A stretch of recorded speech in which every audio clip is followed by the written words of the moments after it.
আমি 10 পয়সা দিয়া, একেবারে কসম আল্লাহর, আমার পুরো মনে আছে, আমি 10 পয়সা দিয়া 3টা সুপার বিস্কুট, এই পয়সাওয়ালা যে বিস্কুট, ছোট ছোট সুপার বিস্কুট না, বিস্কো বিস্কুট, এই 10 পয়সা দিয়া 3টা সুপার বিস্কুট আমারে দোকানদারে দিছে। আমি ওই 3টা বিস্কুট পানি ভিজাইয়া খাইয়া এরপরে পড়তে গেছি।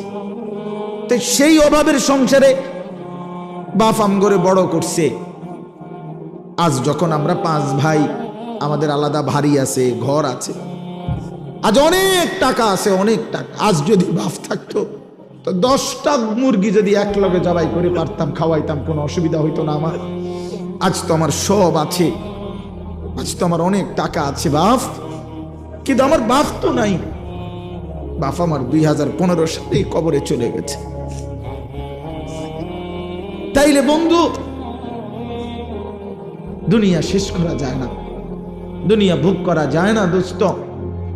হায়াত নষ্ট না করা, জিন্দেগি নষ্ট না করা। প্রত্যেকের কাছে অনুরোধ করলাম, ওমা হাদিহিল হায়াতুদ দুনিয়া ইল্লা লাহবু ওয়া লাইব ওয়া ইন্নাদ দারাল আখিরাতা লাহিয়াল হায়াওয়ান লাউ কানু ইয়ালামুন। আল্লাহ বলে, বান্দা শোনো, দুনিয়ার জীবন শুধুই তামাশা, শুধুই খেলাধুলা। ওয়া ইন্নাদ দারাল আখিরাতা লাহিয়াল হায়াওয়ান, আখিরাতের ঘর, জান্নাতের ঘর বান্দা, সেটাই কেবল জীবন, সেটাই কেবল বেঁচে থাকা। লাউ কানু ইয়ালামুন, যদি তুমি বুঝতে, যদি বুঝতে। ছেলেরা, হায়াত নষ্ট করে দিও না বাপ। কাজে লাগাইলেও যৌবন শেষ হয়ে যাবে, কাজে না লাগাইলেও যৌবন শেষ হয়ে যাবে। অমিনকুম মান ইউতাওয়াফা মিন ক্বাবল, আল্লাহর ওয়াদা বাপ, হায়াত নষ্ট করে দিও। একটা মানুষ সুস্থ সবল মুসলমানের বাচ্চা, তুমি তাগড়া জওয়ান, তোমার দ্বারা পৃথিবী গড়বার কথা, তোমার দ্বারা দেশ করবার কথা। এই তোমরা যারা এখানে লেখছো শিকড়ের বন্ধন, করম আলীর বংশ, আমি শিকড়ের বন্ধন জিজ্ঞেস করতে চাই। শিকড় যে না ভুলে, সেই শিকড় চিনে, যাদের মাথার চুল বাবার মতো না, দাদার মতো না, ইসলামের মতো না, আলেম ওলামার মতো না, তোমার শিকড়ের সাথে কোনো সম্পর্ক নাই। মিথ্যাবাদী তুই বেটা।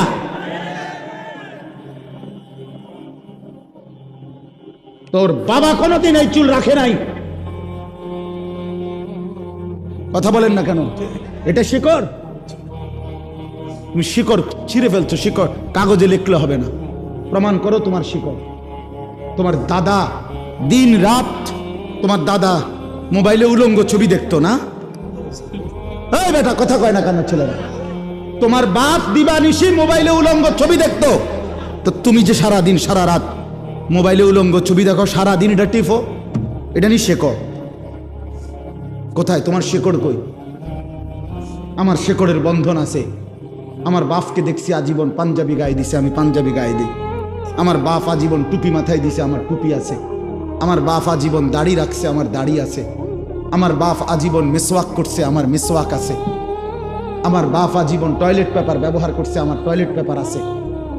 আমার বাপ আজীবন তসবি ব্যবহার করছে, আমার কাছে তসবি আছে, ওই যে তসবি আমি তুইলাম। আমার বাপ আজীবন আতর ব্যবহার করতেন, আমার কাছে আতর আছে। আমি শিকড়ের বন্ধন আছি আমার।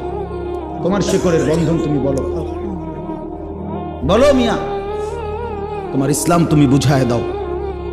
তোমার বাপকে বলো। আমি তো অসংখ্যবার বলছি, তোমরা যারা সিনেমার নর্তকীর ছবি, নাচ গান, জিনা ব্যভিচারের দৃশ্য দেখো, এই বাপ, তোমরা এক পবিত্র মুসলমান মায়ের 2 বছর দুধ খাইয়া বড় হইছিলা। তোমরা ওই নর্তকীর হাতে বড় হও নাই, মায়ের হাতে বড় হইছো তোমরা। তুই বেটা নর্তকীর সন্তান না, তুই এক মুসলমান মায়ের সন্তান। তো মাকে ভুলে গেলি কেন? এই বেটা, মাকে ভুলে গেলি কেন? বাবাকে ভুলে গেলি কেন? আল্লাহকে ভুলে গেলি কেন? ইয়া আইয়ুহাল ইনসান মা গাররাকা বিরাব্বিকাল কারীম। হযরত মাওলানা তারেক জামিল সাহেব, পাকিস্তানের দাওয়াত ও তাবলীগের বিশ্ববিখ্যাত মুরব্বী, উনি এই আয়াতের এইসা শানদার তর্জমা বলছিলেন। উনি উদাহরণ দিছিলেন যে এক মা এই যে এই ভাই, তো এক মা যদি তার সন্তানকে এইভাবে বুকের কাছে জড়ায় ধরা, মা যদি চোখের পানি ফেলে বলে, বাপ আজকে 6টা মাস মারে সারা কেমনে থাকলি রে বাপ। এক মা যদি বলে, কল্পনা করেন তো, আজকে 6টা মাস বাপ একটা ফোন করলি না, মার একটা খবর নিলি না, এ কথা বলে যদি কোনো মা কাঁদা দেয়, আচ্ছা পাথরের মতো দিল সন্তানের কলিজা কি আর বাদ মানবে? হ্যাঁ, হযরত মাওলানা তারেক জামিল সাহেব বলে, আল্লাহ যেন এরকম বুকে কাছেটাই না, মাথায় হাত বুলায়া আল্লাহ যেন বলে, আনিস আজ একটা বছর কোনোদিন আমার ফজরের নামাজে সেজদা দিয়ে না থাকতে পারলি কেমনে রে বাপ? কি জবাব? হ্যাঁ, আল্লাহ যদি বলে রাত 11টা বাজে ঘুম থেকে তুলে, আনিস আজকের সারাটা দিনে এক ওয়াক্ত নামাজ না পড়ে আমারে ভুলে কেমনে রে থাকতে পারলি, কি জবাব দিবা যুবক? কি বলবেন? ওই মা আপনারা যারা নামাজ পড়েন নাই আপনারা কি বলবেন? বোন আপনারা যারা বেপর্দা আপনারা কি বলবেন? মা গাররাকা বিরাব্বিকাল কারীম। আল্লাহ বলে, হে মানুষ, আমার মতো দয়ালু মেহেরবান মনিব থেকে কে তোমারে আলাদা করে দিল? আমার চাইতে ভালো কোথায় পাইলা? এত বড় আসমান দিয়ে যে মনিব আমি তোমাদেরকে লালন করছি, আমার চাইতে দয়ালু মনিব কই পাইলা? এত বড় জমিন, ওয়াস-সামাআ বানাইনাহা বিআইদিন ওয়া ইন্না লামুসিউন। আল্লাহ বলেন, বিস্তীর্ণ এই আসমান তো আমি আল্লাহ আমার নিজ কুদরতি হাতে বানিয়েছি। ওয়াল আরদা ফারাশনাহা ফানি'মাল মাহিদুন। আল্লাহ বলে, পায়ের নিচের এই জমিন তো বান্দা আমি আল্লাহ নিজে বিছিয়ে দিয়েছি। কে বিছাইছে? বলেন সবাই। আসমান কে করেছে? এত বড় আসমান, এত বড় জমিন দিয়ে বান্দা আমি তোমাকে লালন করছি, আমার চাইতে দয়ালু মনিব তুমি কই পাইলা? যুবক বলো, ভাইয়া বলো বলো। ওই হারামখোর বাবারা বলে, সুদের লেনদেন যারা করেন আল্লাহকে ছেড়ে দিলেন কেন? একটা ওয়াক্ত নামাজ যারা পড়েন না আল্লাহকে ছেড়ে দিলেন কেন? কেন? আল্লাহর চাইতে উত্তম কাকে পেলেন? আল্লাযী খালাকাকা ফাসাওয়াকা ফাআদালাক। আল্লাহ বলে, তোকে বানিয়েছি আমি, তোকে সাজিয়েছি আমি, তোর দেহের অঙ্গ প্রত্যঙ্গ লাগাইছি আমি। তোর মাকে জিজ্ঞাসা কর, মা আমার নাক লাগাইছে যেদিন আপনি জানতেন কিনা, আমার হাত লাগাইছে যেদিন আপনি জানতেন কিনা? মা বলবে, না রে ফুত, আমি কিছুই জানতাম না, আমি শুধু জানতাম আমার গর্ভ, আমার পেটে সন্তান আছে, আমি এতটুকুই জানতাম। আল্লাহ বলে, মা তুই ঘুমা, তোর পেটে রাইখাই আমি আল্লাহ যথোপযুক্ত সময়ে তোর সন্তান গড়ে দিচ্ছি। ওয়ালাকাদ খালাকনাকুম সুম্মা সাওয়ারনাকুম। আল্লাহ বলে, বানাইছিও আমি, সাজাইছিও আমি। বাহ! মা জানে না, বাবা জানে না, কেউ জানে না। কেউ জানে নাক লাগাইছে কোন দিন, কান লাগাইছে কোন দিন? কেউ জানে? জানে শুধু কে? আল্লাহ। সেই আল্লাহকে কেন ভুলে যাওয়া বাপ? কেন? আজকের থেকে সিদ্ধান্ত নেই, আল্লাহকে নারাজ করব না ইনশাআল্লাহ। যুবক ভাই বলো না, নওজোয়ান বলো, এই চুল কাইটা ফেলো, চুল কাইটা ফেলো। বন্ধু মনে রাখো, এই চুল, এই সামনে ডানে বামে বড় চুল যাদের, আল্লাহর দোহাই, এই চুল থাকা অবস্থায় তুমি দাজ্জাল থেকে বাঁচতে পারবা না, তোমার ঈমান বাঁচবেন একেবারে আল্লাহর কসম। আমি বন্ধু যদি বলো তোমার বুকে জড়াই এক ধরে কইতে আমি রাজি, তুমি বাঁচতে পারতা না। যদি এই চুল থাকা অবস্থায় দাজ্জাল বের হয় তুমি ঈমান বাঁচাইতে পারতা। এই চুল থাকা অবস্থায় যদি তোমার ইমাম মাহাদি বের হয় তুমি ওনার পক্ষে যাইতে পারতা না। এই চুল সরাসরি দাজ্জালের অনুসারীদের চুল, ঠিক আল্লাহর কসম। রাসূলুল্লাহ সাল্লাল্লাহু আলাইহি সাল্লাম দাজ্জালের যতগুলো বর্ণনা দিয়েছেন তন্মধ্যে দাজ্জালের চুলের বর্ণনা প্রত্যেক হাদিসে যতবার নবীজি দাজ্জালের চেহারার বর্ণনা দিছে ততবার চুলের কথা কইছে। কেন কইলেন এত গুরুত্ব দিয়ে? নবী সাল্লাল্লাহু আলাইহি সাল্লাম, হ্যাঁ বা এই জন্য দুশ্মন কৌশল করে এই চুল বর্তমান মুসলিম যুব সমাজের কাছে ব্যাপক পরিচিত করে দিয়েছে। এই বিকৃত কাটিং এর চুল, মানে চুল তো আমরাও কাটাইছি ছোটবেলায়, যৌবন তো 18-20 বছর বয়সের হায়াত আমরাও তো পার করে আসছি, সেলুনে তো আমরাও বহুবার গেছি, কিন্তু এত রকমের চারদিকে কোবাইন্না কাটিং চুল এটি তো আর দেখছি না। এগুলা মূলত সাফাতি দিয়া কোবাইছে এগুলার, এই যে ছবিগুলো লাগানো থাকে না, এরা নির্দিষ্ট কোনো জায়গায় ফিড়াফিড়ি লাগছে মারামারি, আর ওরা আচ্ছা তরে সাফাতি দিয়া মাথাত কোপাইছে কতক্ষণ, যার জেন দিয়া কোপ পড়ছে এনদের সিলাই লাগছে। সিলাইয়ের কারণে চুল প্রথম উঠাইছে, যে সিলাই করতে হলে চুল কি করতে হয়, সরাই ছাঁচতে হয় না, সাইচ্চা যখন সিলাই দিছে, পরে যখন সিলাই খুলছে, সিলাই তো খুলছে, এটা মিলছে, কিন্তু চুল আর ওঠে না, কারো এন দিয়ে ওঠে না, কারো এদিক দিয়া, কারো এদিক দিয়া। এখন কি করা, তো তারা সিদ্ধান্ত করছে যে এটার ডিজাইন হিসেবে চালাই দি, দেখবি বেকুব পাইবি, কোনো অসুবিধা নাই, এটারে একটা ফ্যাশন ক, হ্যাঁ দেখবি আমগো এই ফ্যাশন, এই কোবাইন্না ফ্যাশন, এটা অনুসরণ করার মতো পাগল বহুত পাইবা, চালাই দে চালাই দিছে। বাহ, পরবর্তী মাতালেরা ছুটছে, একটাবার জিজ্ঞাসাও করলো না যে এটা কি কাটি।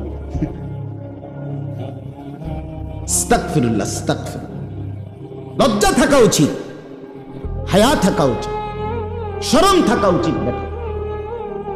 আল্লাহ রাসূল সাল্লাল্লাহু আলাইহি ওয়াসাল্লাম স্পষ্ট হাদিসে বলছে, ইন্নাহু শাবুন কাতাতুন, নবীজি বলছে দাজ্জাল হবে যুবক, কাতাতুন দাজ্জালের চুল হবে এলোমেলো, স্বাভাবিকতার পরিপন্থী, আওয়ারুল আইন, আর 3 নম্বর দাজ্জালের চোখ একটা হবে কানা।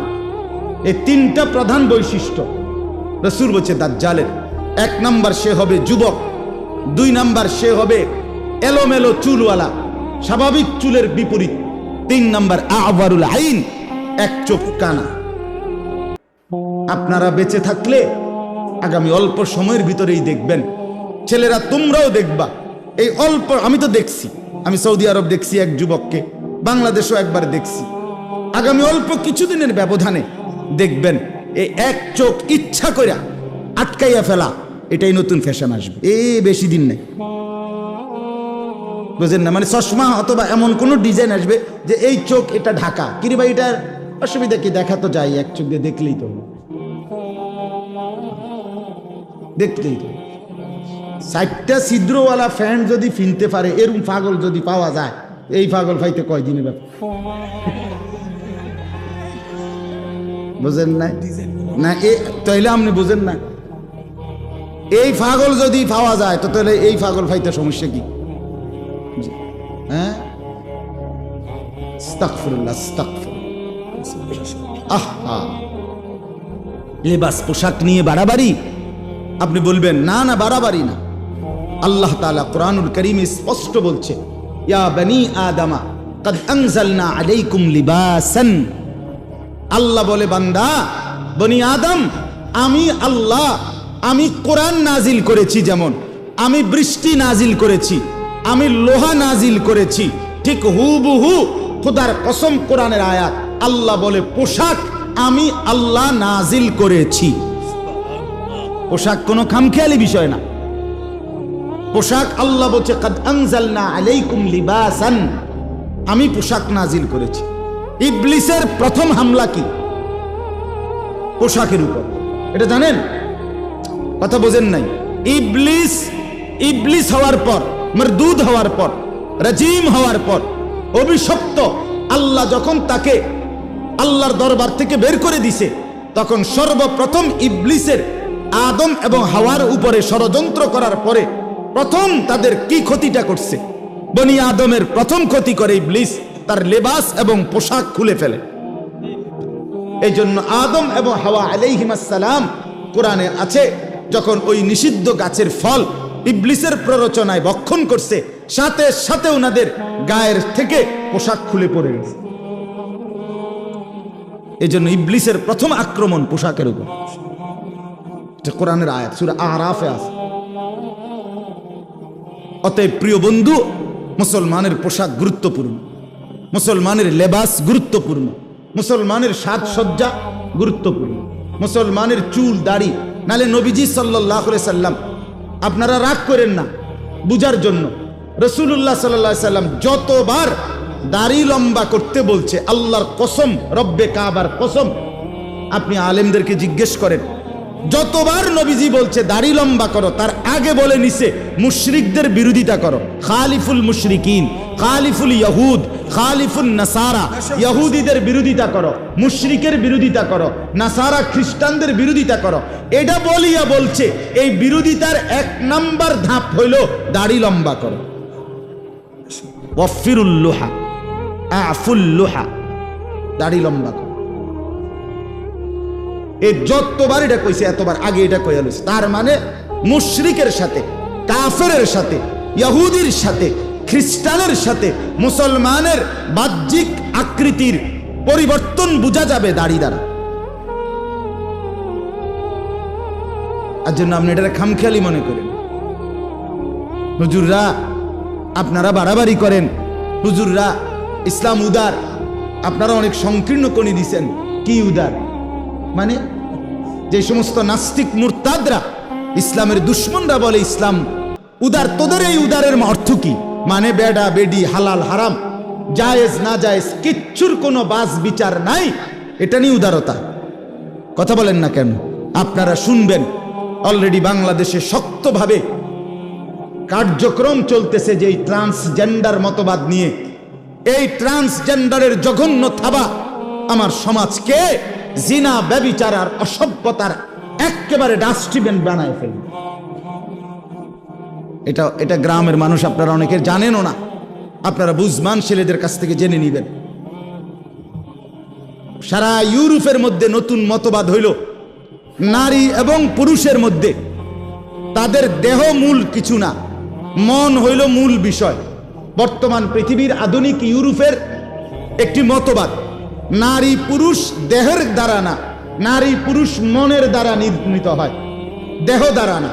কোন ছেলে যদি 18 বছরের ছেলে, তার সারা দেহের অঙ্গ পুরুষের, ছেলের অঙ্গ, সে যদি বলে, তার মন যদি বলে সে আমি নারী, তাইলে আধুনিক ইউরোপের দাবি হইল তাকে নারী হিসেবে পরিবর্তন হওয়ার অধিকার দিতে হবে। এটারই ট্রান্সজেন্ডার কথা। কোন মেয়ের দেহের অঙ্গ নারীর, কিন্তু সে যদি বলে যে আমার দেহ যদিও নারীর কিন্তু আমার মন বলে আমি পুরুষ, তাহলে তাদের দাবি, এবং বাংলাদেশে এটা পুরাপুরি অলরেডি ট্রান্সজেন্ডার সুরক্ষা আইনের খসড়া লেখা হয়েছে, এই কিছুদিনের মধ্যে পাশ হয়ে যাবে।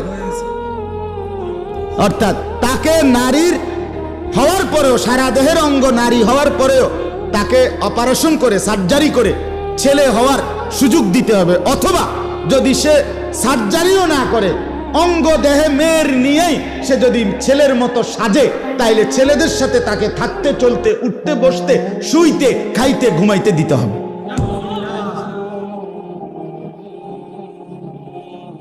আগামী প্রজন্ম কোথায় দাঁড়াবে? কোথায় গিয়ে দাঁড়াবে বাপ? 2-4 জন জেনাখোর বেবিচারী, 2-4 জন অসৎ চরিত্রের ছেলে পেলে কাছে হয়তো ভালো লাগবে বিষয়টা, কিন্তু ইমানদারের কি হবে? কথা বলেন না। নেককারদের কি হবে? চরিত্রবান এই সমাজ কি হবে? মায়ের বন্ধন, বাবার বন্ধন, ভাই বোনের বন্ধন, আত্মীয়তার বন্ধন, হায়া, লজ্জা, শরম, এই সব যদি উঠে যায় তো এই সমাজ আমাদের কি হালাত হবে? বলেন না বাপ। ছেলেরা বাপ, এজন্য খামখেয়ালি করেন না, খামখেয়ালি করেন না। নিজের জীবন নষ্ট করে দিও না বাপ, নষ্ট করে দিও না। আল্লাহ আমাদেরকে বুঝ দান করে, আল্লাহ আমাদেরকে ফিকির দান করে, আল্লাহ প্রত্যেকটা ছেলেকে নেক জিন্দিগি দান করে, পর্দার আড়ালের প্রতিটা মা বোনকে হায়া, শরম দান করে। আমার সব সময়ের কথা, একটা হাদিস শুধু শুনাই মা বোনদেরকে। অনেক মা বোন শুনতেছেন, আমি শুনেছি, এই হিসাবে বললাম। মারা বোন, আপনাদেরকে বলি, রাসূলুল্লাহ সাল্লাল্লাহু আলাইহি ওয়াসাল্লাম বলেন, আল মারআতু আওরাতুন। নবীজি বলছে নারী বলে কাকে? আল্লাহ রাসূল বলছে নারী বলে কাকে? এক শব্দ বলছে, আওরাতুন। আওরাতুন, নবী বলছে পর্দায় থাকে যে, আড়ালে থাকে যে, নিজেকে লুকিয়ে রাখে যে, নিজেকে গোপন রাখে যে, তাকেই বলে নারী, তাকেই বলে নারী। পর্দা যার নাই, হায়া যার নাই, লজ্জা যার নাই, ইজ্জতের কদর যার নাই, সতীত্বের কদর যার নাই, পবিত্রতার কদর যেই নারীর নাই, বিশ্বাস করেন এটা কোনো বেডিও না, বেডির জাতও না। এটা প্লাস্টিক, প্লাস্টিক, এটা বালতি লোডা বদনা, প্লাস্টিক। এটা শোপিস, এটা উপভোগের বস্তু। শোপিস, শোপিস মানে হলো মানুষ শোকেস আলমারি বা বিভিন্ন গ্লাসের ভিতরে যেটা ঝুল রাখে মানুষ দেখার জন্য, শো মানে দেখার জন্য, সাজানো, উপভোগের জন্য। বেপর্দা নারী শোপিস, উপভোগের বস্তু। লম্পট যুবকের উপভোগের বস্তু, খারাইয়া মতে এরকম যুবকের উপভোগের বস্তু। আস্তাগফিরুল্লাহ, আল্লাহ আমাদেরকে মাফ করে দেন। অতএব দুনিয়া খামখেয়ালি করলে হবে না। আমরা শেষ পর্যন্ত, শেষ কথা আমাদের, আমরা মুসলমান, আমাদের আল্লাহ আছে, আমাদের আখিরাত ভুলে গেলে চলবে না। আমরা মৃত্যুকে আড়াল করলে হবে না। আমার বাপ স্বীকার করলেও মরতে হবে, স্বীকার না করলেও মরতে হবে। হবে কিনা বলেন? চোখ বন্ধ রাখলেও মরতে হবে, চোখ খোলা রাখলেও মরতে হবে।